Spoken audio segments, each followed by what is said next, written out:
नमः शिवाय। हे देवादिदेव महादेव, हे महेश्वर, हम आपके चरणों में सादर नमन करते हैं। आइए सभी भक्तजन मिलकर भगवान भोलेनाथ की सोमवार व्रत कथा का पूरे प्रेम एवं भक्ति से श्रवण करते हैं। सोमवार व्रत कथा इस प्रकार से है।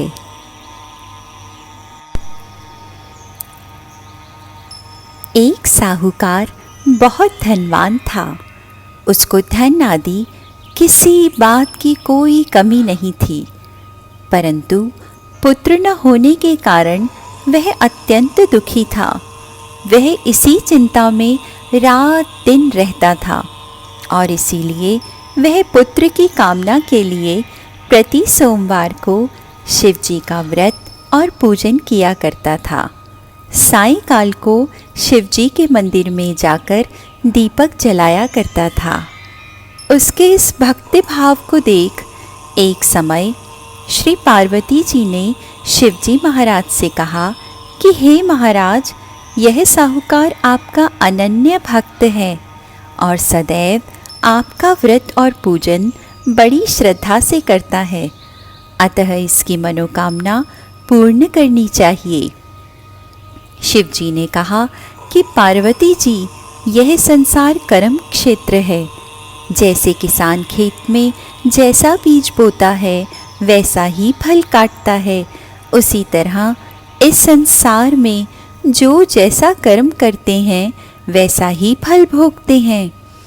पार्वती जी ने अत्यंत आग्रह से कहा कि महाराज, जब यह आपका ऐसा भक्त है और यदि इसको किसी प्रकार का दुख है तो उसको अवश्य दूर करना चाहिए, क्योंकि आप तो सदैव अपने भक्तों पर दया करते हैं, उनके दुखों को दूर करते हैं। यदि आप ऐसा नहीं करेंगे तो मनुष्य क्यों कर आपकी सेवा व्रत पूजन करेंगे।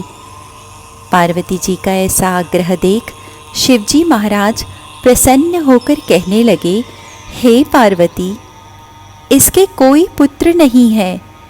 इसी पुत्र चिंता से यह बहुत दुखी रहता है।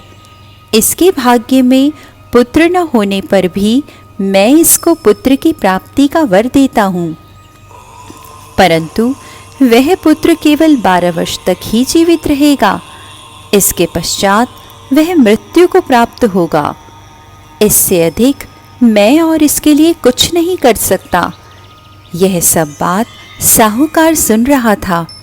इससे उसको न कुछ प्रसन्नता हुई और न ही कुछ दुख हुआ। वह पूर्ववत वैसे ही शिवजी महाराज का सोमवार का व्रत और पूजन करता रहा। कुछ समय व्यतीत हो जाने पर साहूकार की स्त्री गर्भवती हुई और 10वें महीने उसके गर्भ से अति सुंदर पुत्र की प्राप्ति हुई। साहूकार के घर में बहुत खुशी मनाई गई, परंतु साहूकार ने उसको केवल 12 वर्ष की आयु जान कोई अधिक प्रसन्नता प्रकट नहीं की और ना ही किसी को भेद बताया।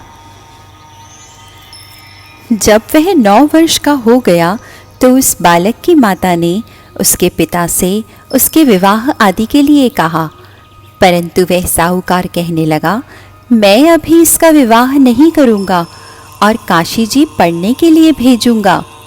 फिर उस साहूकार ने अपने साले अर्थात बालक के मामा को बुलाया, उसको बहुत सा धन देकर कहा, तुम इस बालक को काशी जी पढ़ने के लिए ले जाओ और रास्ते में जिस जगह भी जाओ वहाँ यज्ञ करते, दान देते और ब्राह्मणों को भोजन कराते जाओ।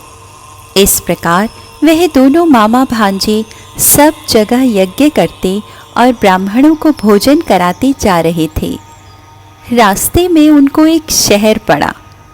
उस शहर की राजा की कन्या का विवाह था और दूसरे राजा का लड़का जो विवाह के लिए बारात लेकर आया था वह एक आंख से काना था।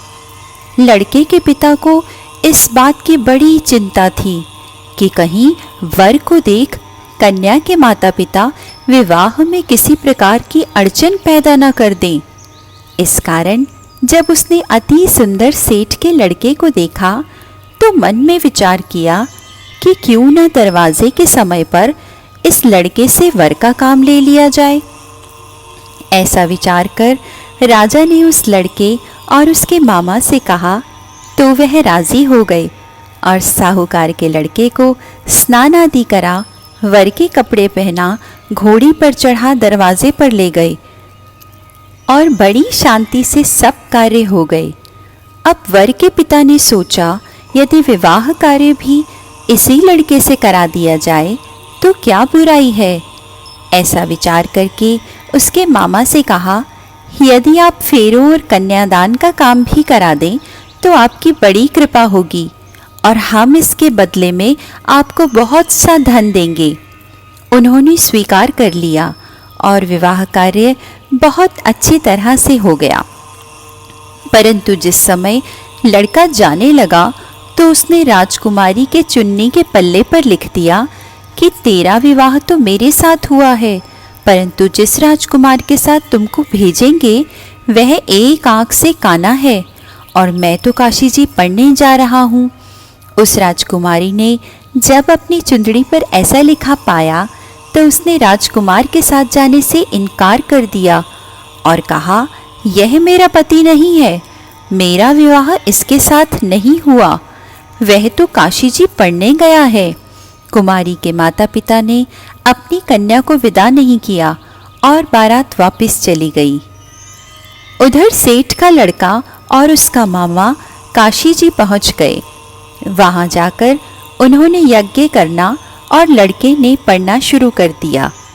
जब लड़के की आयु 12 वर्ष की हो गई तब एक दिन उन्होंने यज्ञ रच रखा था कि उस लड़के ने अपने मामा से कहा, मामा जी आज मेरी तबीयत कुछ ठीक नहीं है। मामा ने कहा कि अंदर जाकर सो जाओ। लड़का अंदर जाकर सो गया और थोड़ी ही देर में उसके प्राण निकल गए। जब उसके मामा ने आकर देखा कि वह तो मुर्दा पड़ा है तो उसको बड़ा दुख हुआ और उसने सोचा कि मैं अभी रोना पीटना मचा दूंगा तो यज्ञ का कार्य अधूरा रह जाएगा।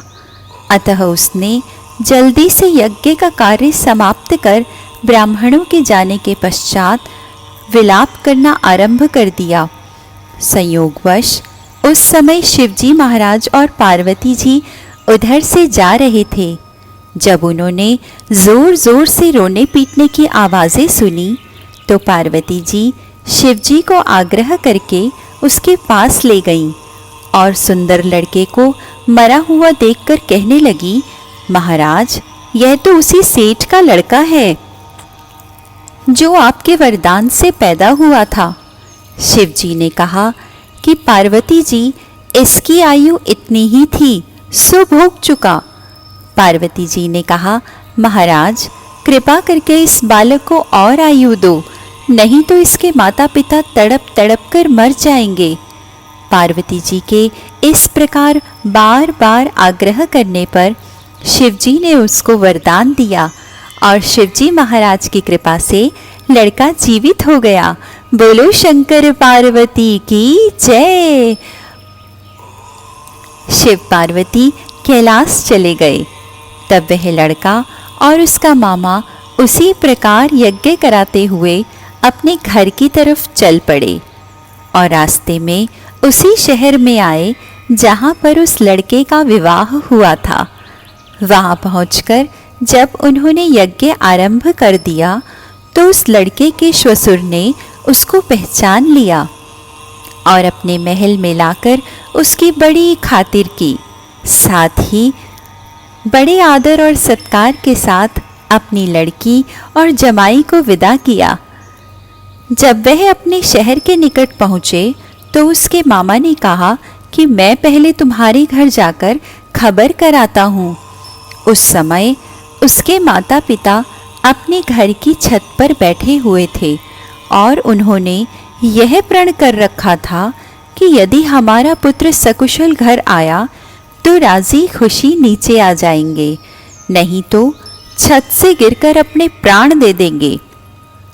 इतने में उस लड़के के मामा ने आकर यह सारा समाचार दिया कि आपका पुत्र आ गया है, परंतु उनको विश्वास न आया। तब उसके मामा ने शपथ पूर्वक कहा कि आपका पुत्र अपनी स्त्री और बहुत सा धन लेकर आया है। तो उस सेठ ने बड़े आनंद के साथ उनका स्वागत किया और वह बड़ी प्रसन्नता के साथ रहने लगे। और भगवान भोलेनाथ तो अपने भक्तों का सदैव उद्धार करते हैं। तो प्रिय भक्तजनों, आप सभी पर भगवान शिव की असीम कृपा व आशीर्वाद सदैव बना रहे। ओम नमः शिवाय।